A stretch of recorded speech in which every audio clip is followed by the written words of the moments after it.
Good evening. I'm delighted to be joined today by the Chief Scientific Advisor, Sir Patrick Vallance, and by Professor Peter Hornby from the University of Oxford's Centre for Tropical Medicine and Global Health. Today, I'm actually going to let them do most of the talking as they have some news to share on a new treatment for coronavirus. But I will start by updating you briefly on the latest data. The first slide, please. We've had 6,981,493 tests for coronavirus carried out or posted in the UK. This includes 113,107 carried out or posted yesterday. Of those, 298,136 have tested positive, an increase of 1,279 cases since yesterday. The second slide shows the latest data from hospitals. 410 people were admitted to hospital with coronavirus in England, Wales and Northern Ireland on the 13th of June, and that's down from 438 a week earlier and down from a peak of 3,432 on the 1st of April. 385 coronavirus patients are currently in mechanical ventilation beds in the UK, down from 513 a week ago and down from a peak of 3,301 on the 12th of April. The third slide shows what's happening in hospitals across the country. There are now 5,254 people in hospital with coronavirus in the UK, down 16% from 6,282 a week ago and down from a peak of 20,698 on the 12th of April. The fourth slide shows the daily figures for those who have sadly lost their lives after testing positive for coronavirus. And across all settings, the total number of deaths now stands at 41,969, and that's an increase of 233 fatalities since yesterday. And although those figures are still very sad, they do show that we're making good progress in controlling the spread of the virus. Tests are up, cases are down, hospital admissions down, the number of patients overall in hospital and specifically those on mechanical ventilation beds, both down. And of course, while each death is one too many, deaths, to repeat, are coming down too. And that progress has, of course, only been possible thanks to the dedication of the British people as we work together to beat this virus by observing the lockdown, sacrificing contact with friends and families. Everybody has played their part in bringing the virus under control. So it's critical now that we hold our nerve and don't throw away the progress that we've made. On the 11th of May, I set out the plan to help our country to recover, and step by step we're working through it carefully and deliberately, and at each stage we have only proceeded when the evidence suggests that it's safe to do so, ensuring that our 5 tests for adjusting the lockdown continue to be met. And yesterday it was great to see our shops open their doors again. Our retail sector, I think, has done a fantastic job making sure that they are COVID secure, meaning they can open in a way that's safe both for staff and for customers. And it was great to see so many people out shopping whilst observing social distancing, quite a lot of them. And that is so important for stopping the spread of the virus. It's also been very good to see more and more children coming back to school this week. Some secondary pupils now returning for face-to-face contact with their teachers ahead of the exams next year. But I want to say to all parents whose children are eligible to return in primary school, and there's loads of them, I want to assure you it is safe and there is no need for your kids to miss out on their education. I hope they will go to school. I know that people want us to go further with our changes to the social distancing measures, and I'm all too aware that the 2-metre rule has big implications for schools and for many other sectors. And, I want you to know, I absolutely hear those concerns and will do everything in my power to get us back to normal as soon as possible. But we must proceed carefully and according to our plan. And I'm still committed to that central goal, to get back to life as close to normal as possible for as many people as possible, as fast and as fairly as possible, in a way that minimises the risk of a new epidemic, minimises the risk to life, and maximises our chances of a strong economic and social recovery. So our plan sets out the next step for adjusting lockdown. You may remember for personal care, for the hospitality and leisure sector, for gatherings in places of worship, other public places, a lot more to come. And that, as you know, will happen no earlier than July the 4th. And we remain absolutely committed to that plan, and we'll say more about how we are going to be taking it forward.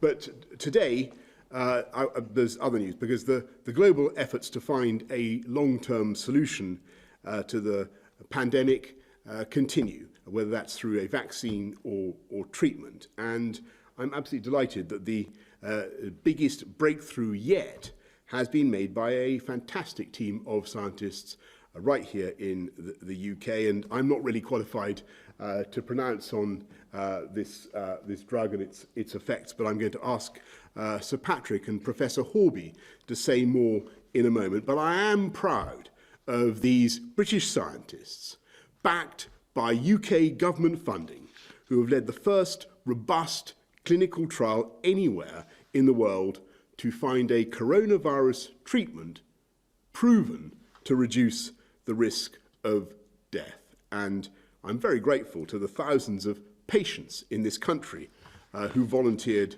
for the trials. Thank you. This drug, dexamethasone, can now be made available across the NHS. And we've taken steps to ensure we have enough supplies, even in the event of a second peak. Of course, while the chances of dying from COVID-19 have been greatly reduced by this treatment, or significantly reduced by this treatment, they're still far too high. So we must redouble our research efforts, and we certainly will. But today, I think that there is genuine cause to celebrate a remarkable British scientific achievement, the benefits it will bring, not just in this country, but around the world. And I'll now hand over to Sir Patrick. Thank you very much, Prime Minister. So the way in which we find out whether drugs work is through clinical trials, and I think this is an extremely good example of a clinical trial that's been very well conducted, has had large numbers of patients enrolled across the UK, and Peter Hornby, who has led the study, will say more about it in just a minute.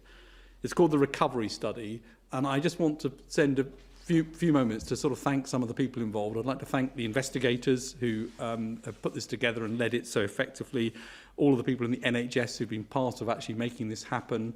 Of course, the funders who allowed this to happen, that's both the MRC and the National Institute of Health Research, NIHR.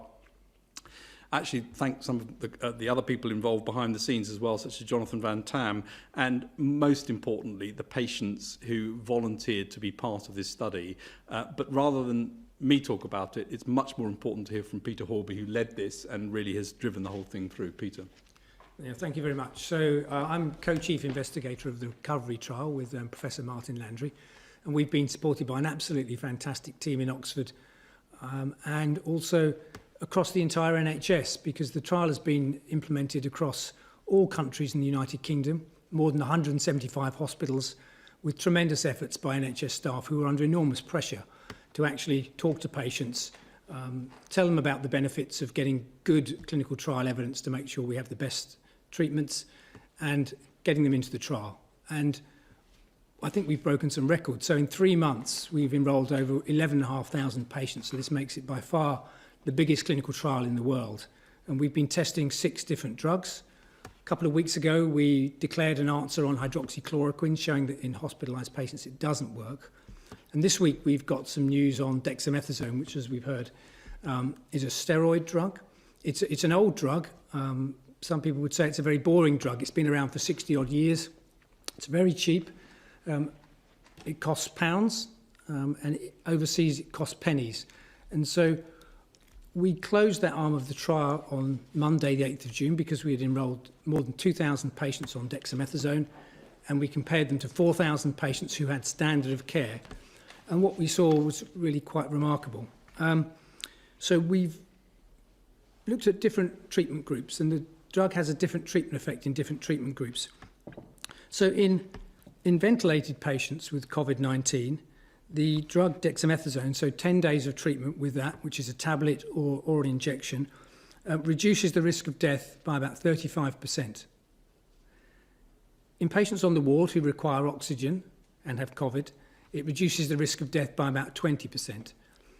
That covers about 75% of patients in the hospital who will receive a mortality benefit from using this drug.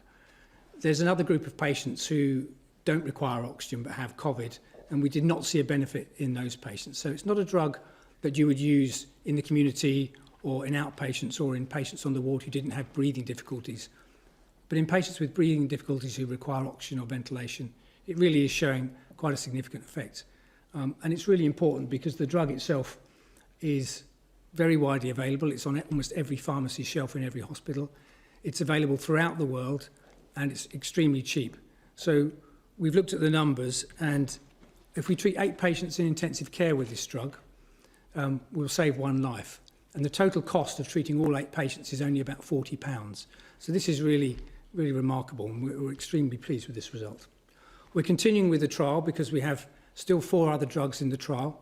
And what we hope is we can build on this very strong foundation with adding additional drugs and continue to bring down the case fatality rate. And so I think this is a really good news that we've now got a treatment that almost every patient can take, and they will get benefit from it. Let me just add a couple of things to that.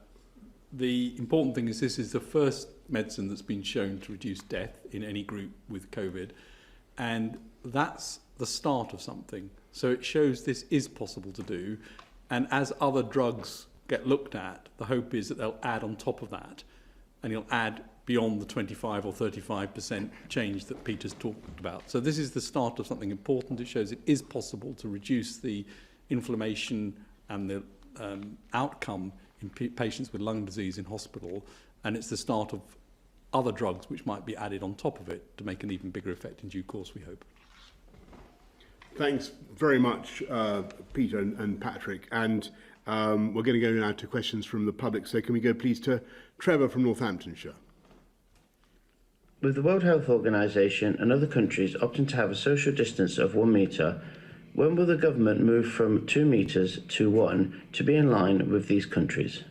Thanks very much, Trevor. And I think that's the question that obviously I'm being asked the whole time now. As you know, the advice is that 2 metres is more effective at reducing the risk of transmission of the virus between us, and that's why we've been going for 2 metres. Lots of countries go for 2 metres. That's the advice that we've had from our scientists. But it's also my view, and I think an increasingly widespread view, that as we get the numbers down and we get the rate of infection down in the country, then the statistical likelihood, Trevor, of any of us actually being next to somebody, whether 2 metres, 1 metre or whatever distance, who has coronavirus, is going down the whole time. So we are keeping it under constant review, and as we depress the numbers, as we reduce the incidence, I think we'll also have a strong case for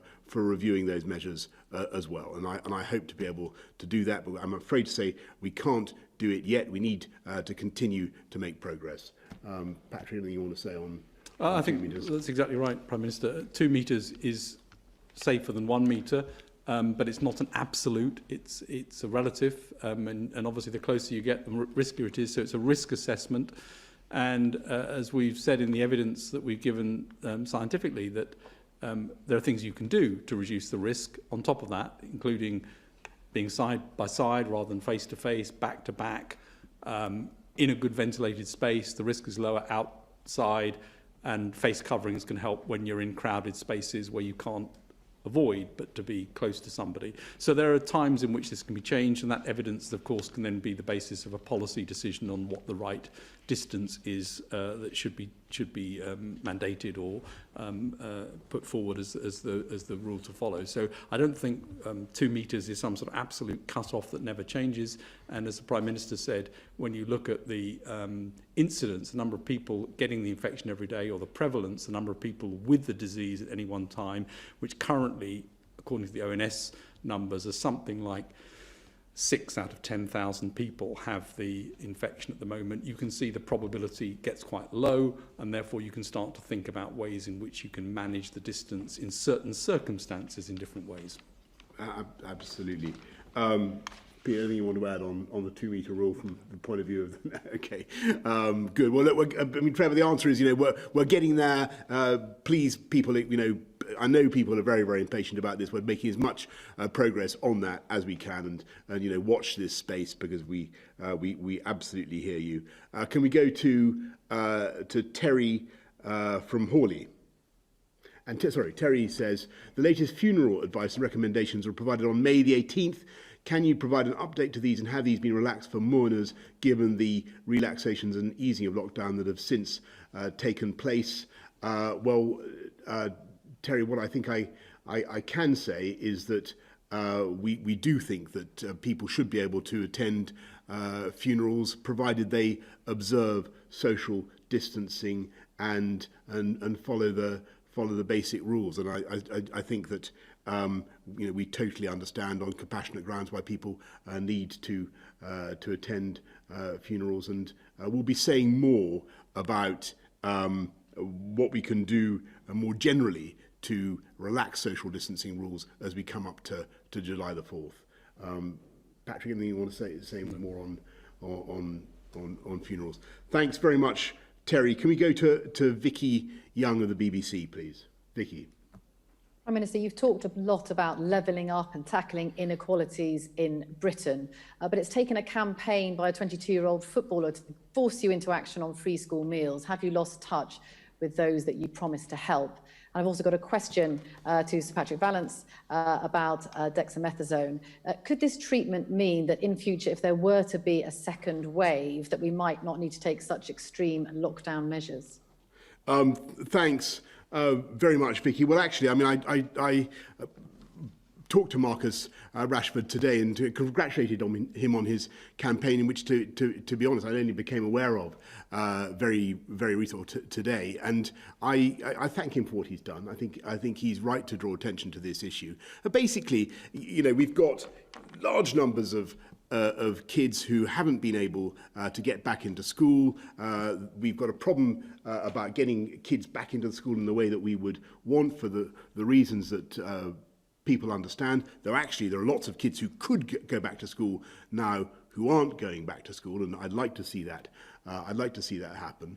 But I do think it's right that we should be looking after families of the vulnerable, most vulnerable, the neediest right now, and that's why we've got the COVID summer food plan, which we've announced today, and I hope it will make a big difference to those kids and to those families.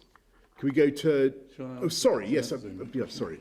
Peter may want to come in on this, but just remember, this drug doesn't stop you catching the disease. It doesn't stop you going into hospital with the disease. It reduces the death for those who are in hospital who require oxygen, or in ICU and require oxygen. And it's a very important effect. But, as Peter said, it's roughly 1 in 8 who survive as a result of this. A very important effect, but certainly not an effect size that would say, well, therefore you don't need to worry about the other measures to try and reduce the spread of this infection. Peter, do you want to add to that? Yes, I mean, I would add to that. It's great to have an effective treatment, but we need to build on that. We still, I think, have got some room to improve the survival rates quite markedly, but it's only part of the measures to control this disease. We also need very good vaccines, and if need be, to reintroduce social distancing measures if we see transmission increasing again.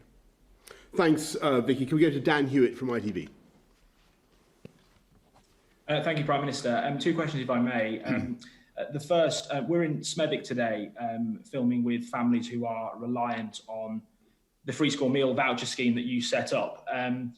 Three of the families have said to us they remember you specifically saying that you would do whatever it takes to help them get through this crisis. You've just said it's the right thing to do to help the neediest families to introduce the scheme over the summer. But why did it take a 22-year-old footballer to embarrass you into changing your policy? And secondly, if I may, how can you reassure your old friend David Cameron that merging the Foreign Office and DFID won't, as he says, cause less respect for the UK overseas? Well, Dan, first of all, on the summer food support scheme, I think it is, as I say, I think it is the right thing to do, and I do congratulate Marcus Rashford on his campaign. And we set out a voucher scheme for the first couple of holidays. Clearly, free school meals should generally apply in term time. That's what that's what they're there for. But we have to understand the pressures that families are under right now, and that's why we've responded as we have. And as I say, I think it's the right thing to do, and it will help the kids from the families that really need it. And on your second question about what we're doing with DFID. Well, look, I mean, I think we've got to be. This is a fantastic opportunity for this country to make the most of our enormous influence abroad and maximise the UK's projection by merging DFID and the FCO. And frankly, I think it's extraordinary we haven't done it earlier. We have 28 out of 29 OECD countries do it this way. It's far more coherent. It means that the sums that we spend on aid are used not just to tackle poverty, deprivation around the world, but they're far better in line with UK government policy and the priorities of the British people. And I'm absolutely certain it's the right thing for our country right now. And think of things like the coronavirus vaccine summit, the Gavi summit that we held just the other day. It was a fantastic example of the UK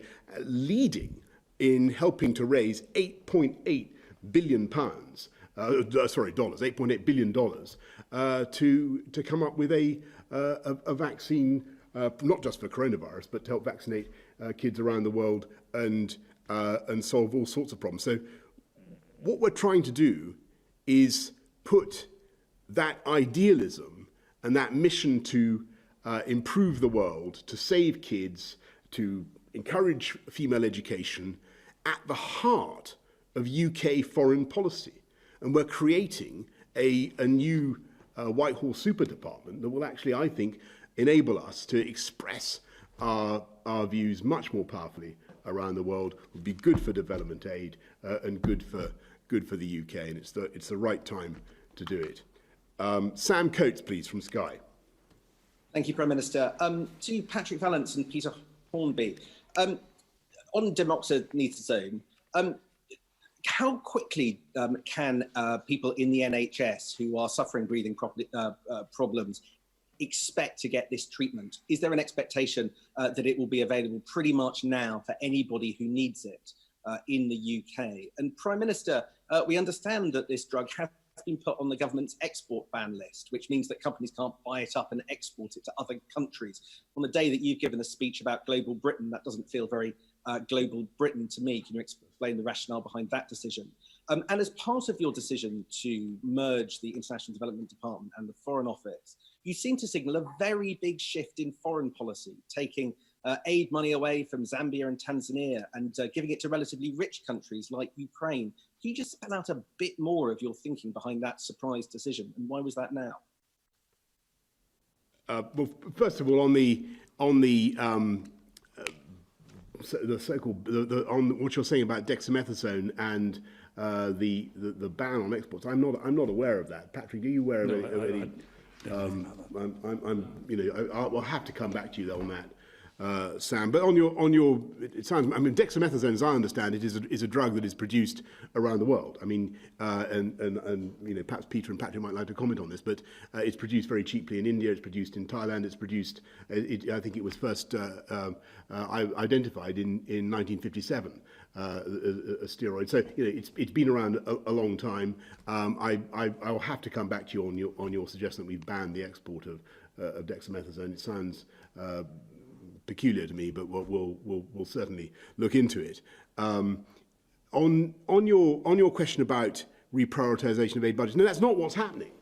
That's not what's happening. What we want to do is to make sure that we get better bang for our buck. The British taxpayer spends a huge amount on aid, and quite frankly, in my view, as somebody who observed things very close up, I'm a huge fan of what DFID has done. I'm a massive admirer of the dedication, idealism of our aid professionals. But what I want to see is greater integration of that passion and that commitment with our overall foreign policy objectives. And we can do that, and we can make much more difference around the world if we act as one global Britain with one focal point in the countries where we're represented, and we're represented obviously around the world, with the ambassador in that country leading and really conveying a single message from the United Kingdom about our priorities, whether it's female education or human rights or whatever it happens to be. And that is the way to get more bang for our buck. I passionately believe that it's the right thing to do, and this is the right time to do it. All the other countries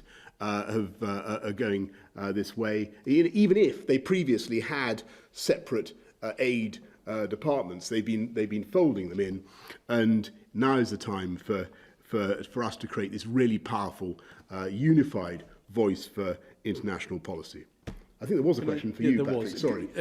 And I'm bringing Peter as well. But I mean, the first thing to say is dexamethasone is inexpensive, very widely available. And the really exciting thing about this study is not only that it works, but it means it can work across the world. This is a change of practice. It doesn't require complex manufacturing owned by one company that can't produce it in scale.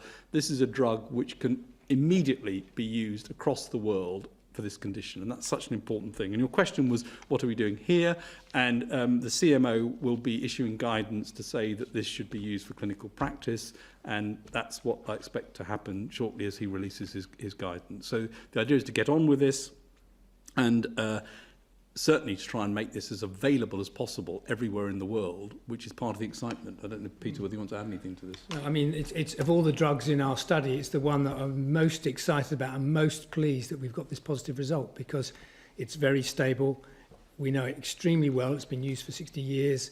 It's in the cupboards now. You know, the doctors can walk across to the pharmacy cupboard in 5 minutes and they can prescribe it. They know how it works and they know it's going to help. And so it can be done this evening. It's fantastic. Thanks very much. Jason Groves, Daily Mail. Thanks, Prime Minister. 12 weeks or so ago, you stood in that room and predicted we'd have sent the coronavirus packing in 12 weeks. Just for lots of people, it doesn't feel like that. People can't send their kids to school. They can't hug their loved ones. Even you can't get a haircut. Are we going to have cracked it in another 12 weeks? And can I ask on a personal note how Wilfred is getting on? Is he keeping you awake at night? Has he seen his grandparents yet? Well, look, Jason, look, first of all, actually what I said was that we were going to turn the tide within 12 weeks. That's what I don't hesitate to correct an illustrious correspondent such as yourself. But I said we would turn the tide, and I really think we did. Within 12 weeks. If you look at where the disease is now, we went through the peak. We've flattened the sombrero, whatever I said we were going to do. We did that. I think that as a result of the actions that the British people took, we saved many tens of thousands of lives at the least, and we're coming through this. Of course, it's a very difficult time for this country, but we are coming through it. And yes, I do think that we're now starting to see with, drugs like dexamethasone, the idea that perhaps you could combine that with, with other things. We're seeing the first chink of light, which I was perhaps a bit dubious about. We're seeing the first chink of light and the hope that there will be preparations, treatments, there already are, that can make a big difference to mortality rates. And as you know, we're making big investments in vaccines. Now, all of that, none of that negates the importance of us continuing to follow the rules, to control the virus and save lives. And I think people do understand that. We've turned the tide on it. We haven't yet finally defeated it. And that is the reality that we have to face. I think people do accept that, but I also think people are absolutely resolved to defeat it. And I can assure you, Jason, that we will. And as for your other question about Wilfred, well, I never normally comment about these sorts of things, but it's all fine so far. Thanks, Jason. All doing well. Was that? I think that was Jason's only question, was it?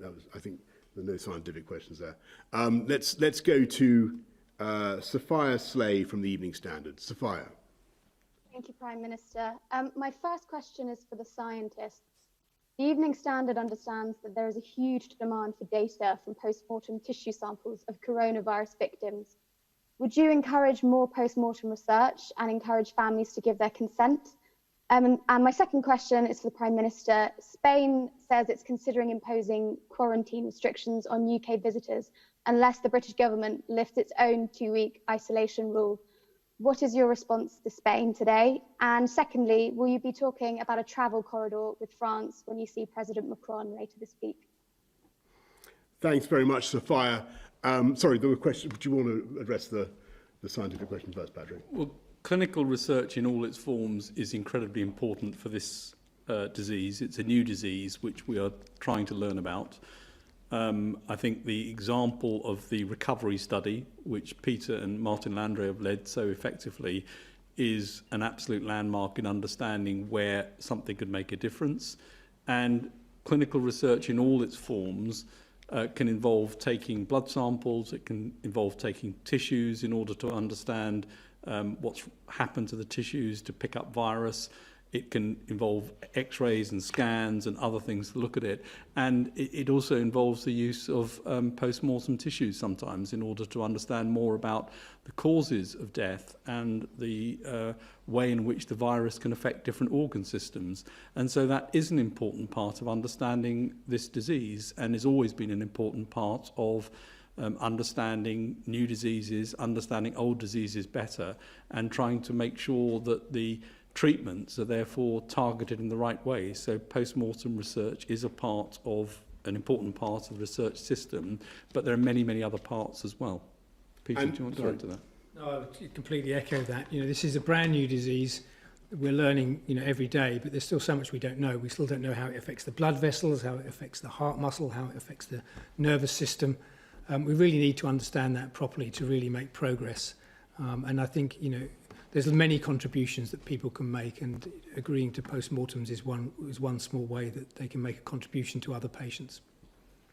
Thanks very much. Just to say, obviously, I'll be talking to Emmanuel Macron about all sorts of ways in which we can bring our countries together, making sure that we eventually will be able to travel freely to and from each other's countries. Same goes obviously for Spain as soon as we can. The reason for having the quarantine system is very simple. It's we don't want to re-import the disease just at the moment when we've really got it under control in this country. But we're certainly looking at air bridges and ways to ensure that people can safely go on holiday eventually.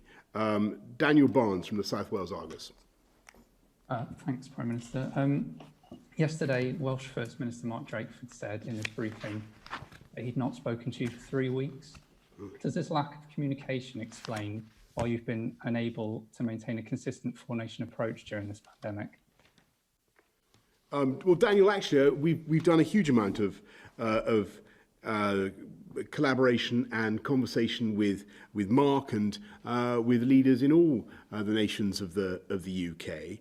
And actually, I think that, as I've said many times before, there's far more that unites us than divides us. Welsh Government ministers, ministers from Scotland, Northern Ireland, they've been at all the COBRA meetings. They're talking continuously to Chancellor Duchy of Lancaster, and I look forward to talking to Mark as soon as possible. But while you're on, Daniel, I might just say from the South Wales Argos, I might just say that the people of Cardiff were amongst those who really volunteered in large numbers for the trial that enabled the dexamethasone that enabled the dexamethasone trial to be successfully completed. So a big shout out and a big thank you to the people of Cardiff for their volunteering. Would that be right, Peter? Yes, I mean, the whole trial has been a huge effort across all the 4 nations with fantastic recruitment. Our top hospital was in Leicester, but we had fantastic recruitment from Wales and Scotland and Northern Ireland as well. So it's been a huge national effort. Good. Thanks very much, everybody. Thank you, Daniel. Thanks all. Thank you.